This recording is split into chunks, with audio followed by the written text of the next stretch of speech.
તો ઠાકુરજી શ્રી ગોકુલબિંદુ પ્રભુનો સ્વરૂપ એવો કેવો છે કે જે આપશ્રીનો વામ ચરણારવિંદ છે, લેફ્ટ ચરણારવિંદ એ સીધો છે. અશ્વિનભાઈ, એ વામ ચરણારવિંદ જે છે ને એ સીધો છે. તો એનાથી ઠાકુરજી પુષ્ટિનું સ્થાપન, કૃપાનું સ્થાપન કરી રહ્યા છે. અને આ જે દક્ષિણ ચરણારવિંદ છે, રાઈટ લેગ, એનાથી મર્યાદાનું ઉલ્લંઘન કરી રહ્યા છે. ભક્ત માટે મર્યાદાનું ઉલ્લંઘન કરી રહ્યા છે.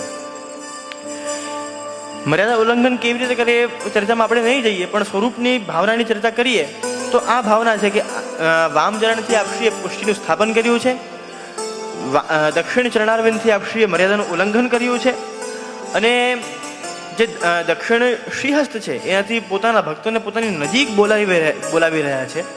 અને આ જે દક્ષિણ શ્રીહસ્ત છે, વામ શ્રીહસ્તથી પોતાના ભક્તોને બોલાવી રહ્યા છે. અને આ દક્ષિણ શ્રીહસ્તથી ઠાકુરજી પોતાના ભક્તોને અભયતા પ્રદાન કરી રહ્યા છે, નિર્ભયતા પ્રદાન કરી રહ્યા છે.